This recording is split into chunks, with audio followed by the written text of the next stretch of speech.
Greetings, travelers, and welcome to another episode of Let's Play Golden Sun, presented by Draco Breach. Now, last time I did make one small mistake in saying that we had collected all the djinn. We haven't. There's actually one of each type left, but I still will go over the classes that we at least have available at this point. Now, as you can see, we have 6 of each type, which gives us access to most of the classes in the game.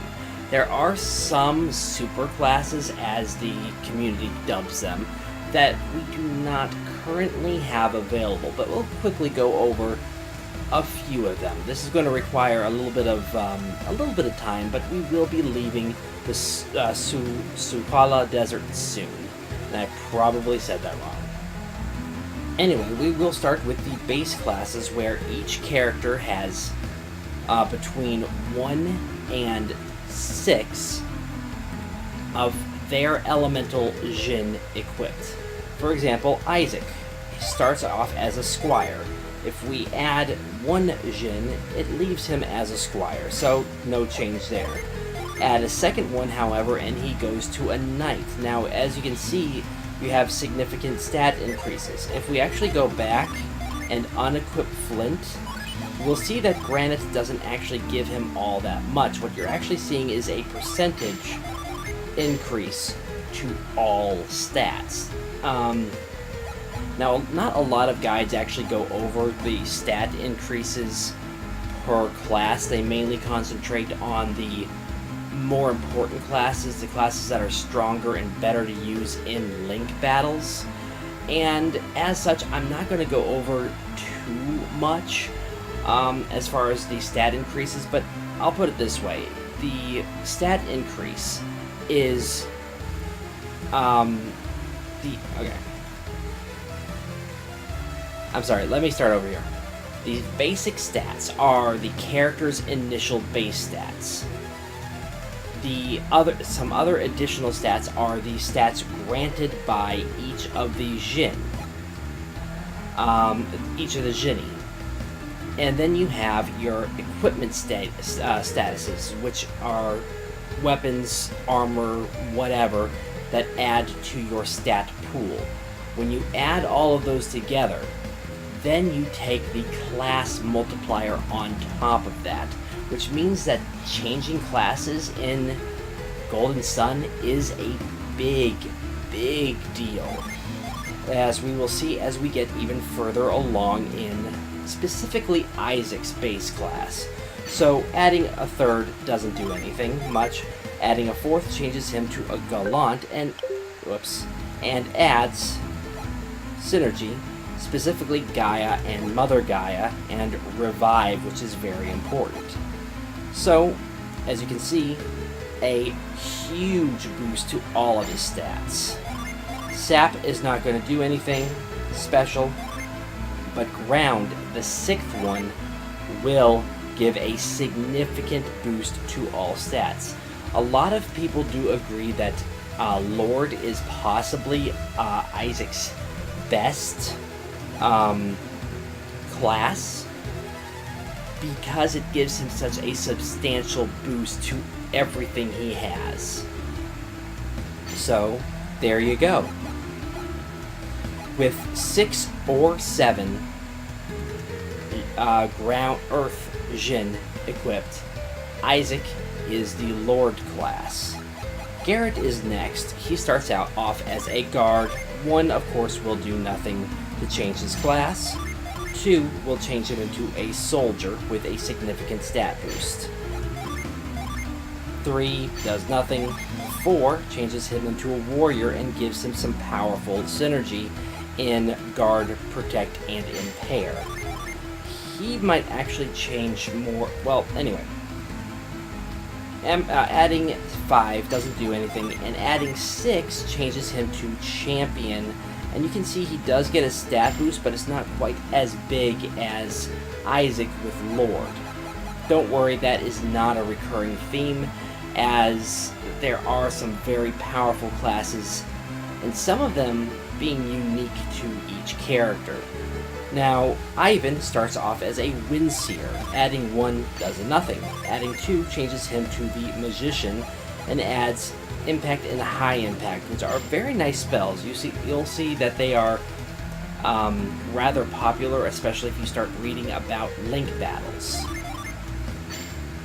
3 does nothing. 4 changes him to a Mage and adds Ward and Resist. 5th does nothing, but 6th changes him to the Magister class and adds no synergy, unfortunately. Now, one thing to keep in mind as well is when each character learns all of their spells, it's actually 30, 29, 29, and 29. So we're very close to learning all the spells that are available in this game, so you're not, unfortunately, going to see all the spells that each class has to offer, which is one reason that I probably should have waited and planned it out a little bit better, but I promise to go over classes at least a little bit. 1 doesn't do anything. 2 is where it starts getting interesting, where she changes to a Scribe. Then nothing on 3. You add some synergy, Wish and Wish Well, which are highly useful for her with number 4. Number 5 does nothing, and number 6 changes her into the Paragon class. Now, unfortunately, Mia probably suffers the most in her base class because she doesn't have quite as many interesting spells. But as you can see, this is just the base classes, and we're going to get a little more interesting when I come back with my next set of classes, so pardon me for a moment. Okay, and next we will look at the affinity classes. Basically, the way that affinities work is the 2 elements are, quote, friendly with each other. In this case, fire and earth, and water and air, let's call it. So, Isaac will change from a squire straight into a brute, and he has a lot of changes here. He will lose his powerful Ragnarok, as well as basically all of his healing spells, and he will gain Planet Diver, which is a pretty powerful fire elemental attack. Growth, Mad Growth, which aren't terribly impressive. Blast, Nova, Haunt, and Curse. Haunt and Curse are not terribly useful in the main game, but they can be useful in Link battles. So, set that up. Next, he changes into a Ruffian. Nothing changes there. Next up, he stays as a Ruffian. Then he changes to a Savage and gains access to Spire and Clay Spire. So you notice that he does keep a little bit of Earth base in him.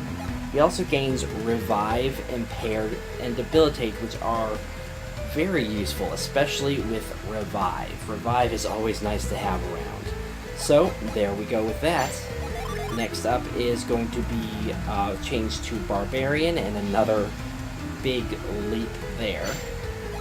And then we will change... Oh, right. Barbarian is actually the final class that he changes into. He actually changes into it fairly early and fairly quickly. So the affinity classes are actually pretty good to use as far as like main game goes, because they have power and you can still use your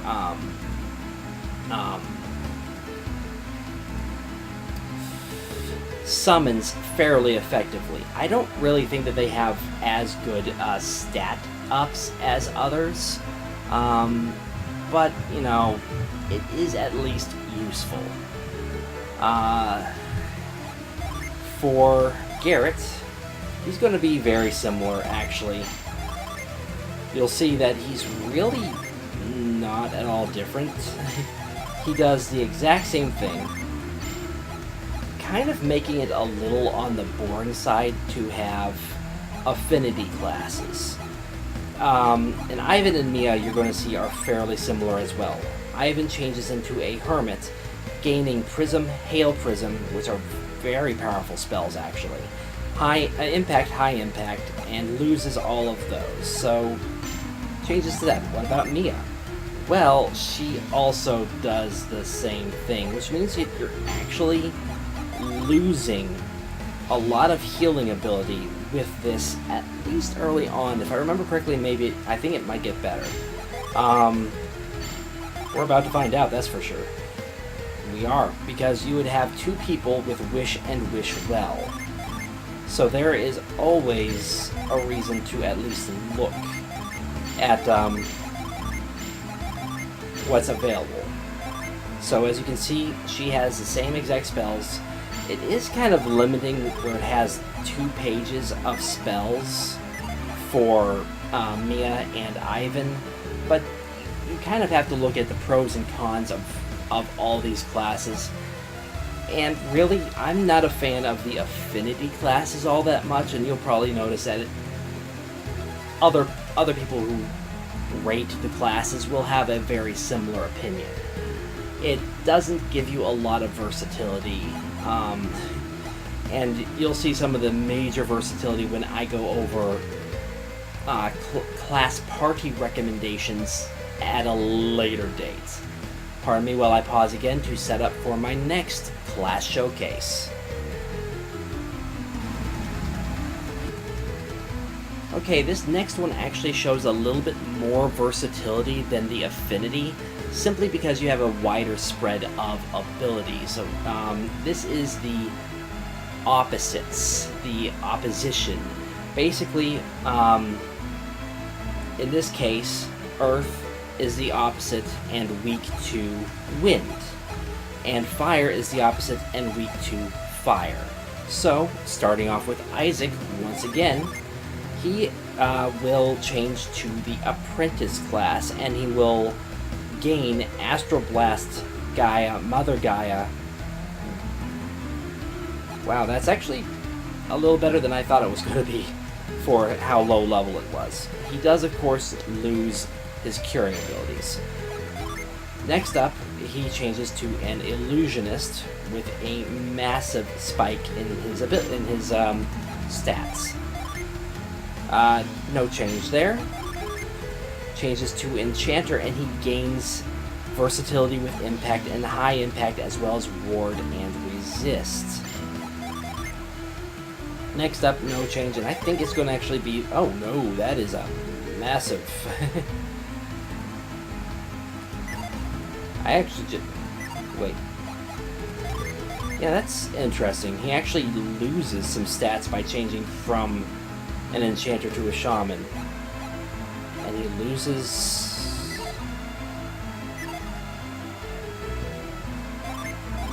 That is interesting. I actually didn't have it in my notes that things like that happened, but there's a step down, and that may actually change once we get more djinn. Definitely worth revisiting, because Shaman is not a very good class, obviously, by that. But actually, those bolt spells are actually pretty powerful, and he does have those cures, so still kind of an oddball there. We're going to probably see something very similar here, but Garrett effectively becomes our healer as a swordsman with Cure Poison, Restore, and lots of interesting versatility there. So then we change to a Synergy, and he gets Ply and Ply Well, so he kind of starts filling in Mia's role from before, except a new spell with Avoid. You'll actually see a lot of new spells with classes. I actually haven't brought that up yet. Wish and Wish Well, yeah, he's becoming a very interesting, versatile character, except you'll notice that his synergy points are not all that high. So, possible weakness there. And again, from Cavalier to Ascetic is technically a step down, although he still has Wish and Wish Well. So, we'll see what happens when we collect our final set of djinn, what that actually means for some of these classes, because, quite frankly, some of them get quite interesting. Ivan will have a better use for the bolt spells than Ivan did just a minute ago. Isaac did just a moment ago. Continues to grow. Nothing really interesting there. He gains some new synergy and he becomes another character with Revive. So you can see there are some interesting uses here, and again, he changes. And he's actually an enchanter exactly the same as, I think, yeah. So you can see there are a lot of repeating classes, and you can have a lot of fun figuring out what kind of class setup you like, at least in game, but it comes down to very similar tactics when you talk about link battles, and again, I'll get into that when I have all of the djinn available. For her, she becomes a pilgrim. She keeps Cure Poison, which is useful, but loses all of her ice-based spells. She does gain water-based spells, so... Wait, I said except Frost, but I think that's an inherited skill, so... Anyway, not too much going on here until Volcano, because why not? Nothing new here, and this is where she changes from an ascetic to a cavalier, which we saw Garrett in a moment ago, and actually some powerful spells there. Okay, and I probably don't have too much time to go over the next classes, but I will see what I can do. Back in a moment. And again, we kind of have a similar situation with this particular setup. This is the neutral setup, with Earth being neutral to water, Fire being neutral to wind, so on and so forth. These classes definitely get weak as you add more to it, and they're more versatile if you have more djinn, which means I'm going to get more into this later. Anyway, Isaac changes from a squire to a swordsman, and we've kind of seen this before, although Isaac's swordsman is a little bit different from Garrett's swordsman. A little bit. So we got that. Changes to a defender, and I think you know where we're going from here, because he's going to go to a cavalier next, and then to a shaman. Except his shaman is a little bit different, as you can see. That's because there are actually multiple classes of shaman, and it is a little worth going over, because there is the difference between the water shaman and the wind shaman. You can kind of guess which is which based on their spells. Anyway, for Garrett, he becomes a page and gets some very, very familiar spells there. Then he becomes an illusionist. Nothing gained there. And then he becomes an enchanter, and yes, we have seen this before. Nothing there, but this will change him to an ascetic. Ascetics really are not that great of a class, but again, we'll get into that later, because he has some decent wind spells, actually. Next is Ivan.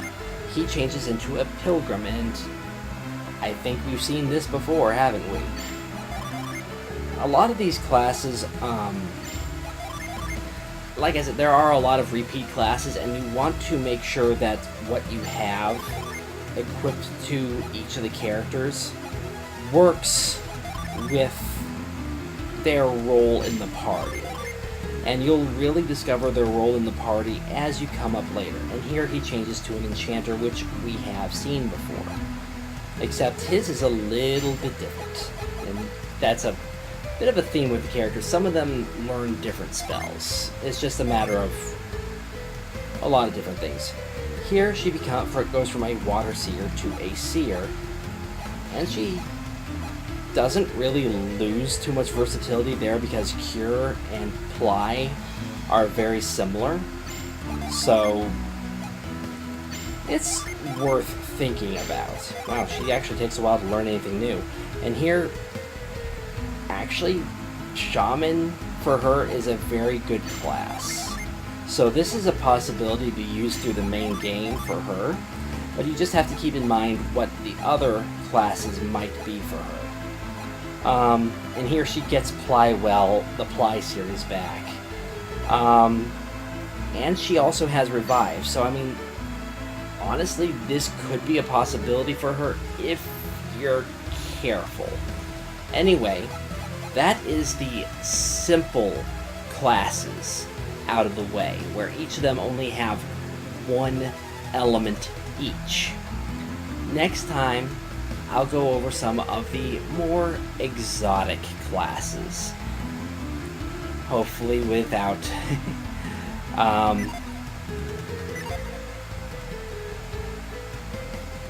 hopefully without too much issue. This episode probably is a little bit boring, and it's going to be boring whenever I go over classes, but I think it is essential. And so this is effectively Classes Part 1, and you can expect Part 2 tomorrow and Part 3 when I have all 7. So for the time being, this will be Draco Breach reporting out. God bless and safe travels.